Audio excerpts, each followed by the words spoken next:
ever feel like school is one giant stress ball of negativity? I bet you do. We have so many challenges, so many stressors, especially at this time of year. But there is one ridiculously simple thing that could turn it all around, and you can do it starting this week. I want to talk about it in this week's episode of the School for School Counselors podcast. Hey, if this is your first time tuning in, thanks so much for joining me. I'm Steph Johnson, a full-time school counselor just like you, on a mission to make school counseling more sustainable and more enjoyable. I want you to look forward to walking through the doors of that school building every morning, to look forward to seeing your students' faces, saying hello to your colleagues, and even smelling the fish sticks in the air. I want you to love it all, and I'm here to do my best to help you get there. Like I said, y'all, school can feel heavy. Just this last week on my campus, we were inundated with illness, as I know many of you were as well. We had an office staff of 7 reduced to 2 people. I was one of them, and those were a couple of crazy days. We had staff emergencies in the midst of all the illness. We had goings-on with students. It was just a lot. And some days are like that, crisis after crisis. Some days seem to be moment-to-moment, non-stop intervention. And pretty soon you look up, it's dismissal, and your lunch is still sitting in the microwave. When the stress starts to pile up, it is so easy to begin feeling defeated, to believe that nothing's ever going to change, nothing's getting better, and no one on your campus notices what you're doing. Well, my friend, this week is Random Acts of Kindness Week, and I know what you're thinking as soon as the words hit your ears. You probably thought, fantastic, Steph, one more school-wide initiative that I have to plan or that people are going to roll their eyes at. But before you completely dismiss it, I want to talk about why kindness isn't just about feeling good, and how kindness can actually be a research-backed strategy for shifting your school climate, protecting your mental health, and making your school counseling job feel more fulfilling. And the best part about all of that is that it takes almost no effort at all. Y'all, kindness works. It's not just fluff. It's chemical. When you give kindness or when you receive it, your brain releases oxytocin. That's that bonding hormone that causes us to feel connected. And it also releases dopamine, that feel-good hormone that we're always searching for.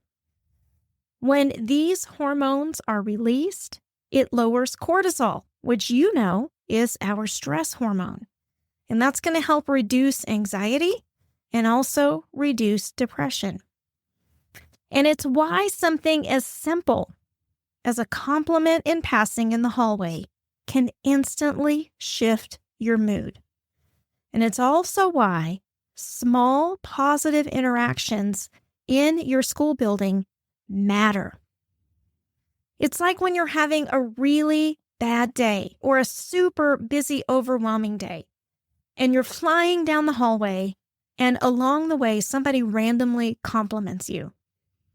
It changes your mood almost instantly, doesn't it? I know it does mine. So imagine what happens when this is happening consistently in the school setting, not only for the grown-ups, but for the kids too. Studies show that when people witness an act of kindness, they are significantly more likely to pay it forward. So when our kids are watching us model kindness in the hallways, in the front office, they're going to seek to emulate that, because they're watching and learning and absorbing the things that we do every second. We also know that schools that have more positive interactions see fewer behavioral issues and higher emotional resilience among their students. That's what we're all aiming for, isn't it? And this concept also works in reverse. A toxic school culture can spread like wildfire if negativity is the dominant energy. Man, ask me how I know that. I once worked on one of the most toxic school campuses that I think has ever existed on the planet. And it was draining. It was demoralizing. And I found that negativity seeping into every aspect of my life, so that it wasn't only affecting me when I was at work, but I was carrying that home. I was carrying it to my family and to my children. And it just was not a good place to be.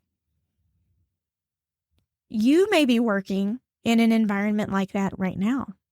And you know exactly what I mean when I'm talking about how toxicity spreads. So let's focus on the kindness aspect. Even if we are in a dysfunctional school environment, let's focus on how can we bring even a little smidge of kindness into our worlds. One thing that we don't often talk about with regard to kindness is how it can buffer burnout for school counselors. Because we spent all day helping to solve other people's problems. But when we engage in these small, positive interactions of kindness, it counteracts our stress. And engaging in pro-social behavior, like helping others, like distributing kindness, is directly linked to lower burnout rates and also increased job satisfaction. So, my friend, kindness isn't just something nice to do. It's not something that we do on Random Acts of Kindness Week that's trendy, and then we forget about it the rest of the time. What we really need to be doing is looking at kindness as a strategy to up-level our school climate, to improve our mental health, and to sustain us professionally. Now, I've talked quite a bit about how kindness can affect the grown-ups, and I've talked a little bit about how kindness can affect us as a whole on a school campus. Let's talk specifically about how our acts of kindness can help our students. First, acts of kindness increase sense of belonging. We know we have kids walking through the doors every morning at our schools who do not hear positive words at home. Their entire home experience is filled with shouting, accusations, or burns. So when they walk through the doors and they encounter a kind word or a small act, even if they act like it does not affect them at all, we know it can have a huge impact on their self-esteem and also convince them to engage more in their schoolwork. Research also tells us that kindness can boost peer connection and reduce loneliness, especially when we're talking about marginalized students. This is super important. We want all of our students to feel connected and like they belong. And kindness is a mighty tool to get us in that corner. Kindness also helps improve classroom behavior, because kids who feel seen and who feel valued are less likely to act out. And those students who are watching us be kind to our coworkers and colleagues on campus, when they begin to regularly engage in those kinds of kindness acts, they develop stronger emotional regulation skills. So they're not going to be as impulsive. We're not going to have as many disciplinary incidents with them because they're learning how to regulate themselves. And third, kindness just creates a more positive school climate overall. If negativity is the dominant energy in your building, the kids are going to mirror that.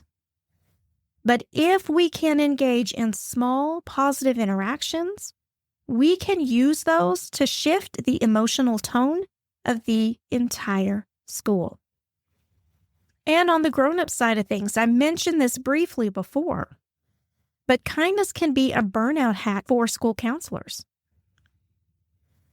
You can't control the decisions that your administrators make. You can't control the mandates that come down from your district office. You can't even control when the fire drills are going to happen.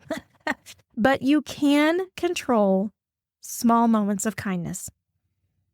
And on tough days, if you can walk away knowing that you made a small positive impact on someone else at your school, it can offset the stress of the entire rest of your day. Even better, it reconnects you to your why. Because we know school counseling is about people. It's not about paperwork. And when we perform acts of kindness, we are bringing those people back into focus. I will tell you, I had a student on my campus once who was really difficult to work with. He was one of the kids that the teachers wanted to send to the office on a daily basis. He was loud. He was defiant to his teachers.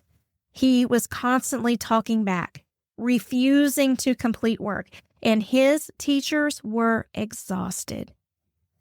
All the kids in his class avoided him like the plague. And most of the time, he seemed to be seeking negative attention. This kiddo genuinely thought no one liked him because he didn't have really any friends in class. He didn't have any positive relationships with adults at his school. And so he had no motivation to change anything. It was like it was easier to be bad than to be ignored, right? And so we started working on an undercover kindness challenge. I gave him a small kindness challenge every day that he had to complete. It was just finding someone in the school to give a compliment to. Didn't matter who it was, didn't matter what the compliment was about, but he had to give one genuine compliment every day. We worked on it for a week. We talked about what changes were happening. He really didn't notice anything different, but we kept going. And after a while, after a few weeks, he noticed people started acting differently toward him. His teacher said, he still has trouble focusing, but he's not yelling and accusing people all the time anymore. It was pretty cool to watch this kiddo's self-perception start to shift and starting to feel like he was building some connections with his classmates, that he could ask for help and not get laughed at, that he didn't have to lash out to get attention. He didn't become a model student. I wish I could say that. That would make me sound amazing, right? He didn't become a model student. He still struggled with academics. But he started to see himself as a part of his classroom community and as part of our school community. And for me, that was a win. And it all came out of one small act of kindness every day. Day 2 and Park 2019 explored the relationship between students' perception of school kindness and their academic engagement. And they found that when students perceived higher levels of kindness in their school, they reported greater engagement in academics. So as we're rolling into Random Acts of Kindness Week, let's keep this in perspective. Some folks have planned big awareness weeks, and I think that's wonderful. But a lot of us didn't have the bandwidth for that this year, did we? Education is a mess right now. There are so many unknowns and uncertainties. We're coming off of National School Counseling Week, which often gives us all a lot of mixed emotions. And so some of us just didn't have the capacity to do anything big for Random Acts of Kindness Week. And I get it because I'm one of those people. That's why I'm using the word we. But we can still utilize this week to not only our benefit, but to the benefit of our schools and our students. Schools are stressful places. Some days you feel like you are just dancing inside of a dumpster fire, right? But kindness gives us small moments in our days that matter. Remember that a kind word that you give to a student might be the only encouragement they hear all day. That a simple thank you that you offer to a teacher in the hallway could be the one thing that convinces them not to walk out the door and never come back. Or even, y'all, a quick note to yourself, reminding you that you accomplished something great that day might be what helps you push through some of the burnout you're feeling. And the best part about all of this is that you don't need permission, you don't need funding, you don't need a meeting with your administrator to start changing the energy in your school. You just have to decide that kindness is going to be part of your daily game plan. Now, I know you are kind each and every day. I get it. But when you demonstrate kindness with more intentionality, rather than just as the moments present themselves, you are intentionally walking through the doors with the goal of spreading kindness, the game changes a little bit. And I want to help you do that this week. Every day during Random Acts of Kindness Week, I'm going to post a quick, simple kindness challenge on our Facebook page. These are going to be things that you can do immediately with no prep that will actually make a difference for other people at your school. So as we wrap up this episode, make sure that you've gone to our School for School Counselors Facebook page. Make sure that you hit follow and join in on all the kindness fun this week. Stay consistent with it. Set a phone alarm so you don't forget to check it out every day. And let's just see what happens this week, because sometimes the little things you do are actually the things that change everything. I will be back soon with another episode of the School for School Counselors podcast. In the meantime, keep practicing those random acts of kindness, and I'll see you again very soon. Take care.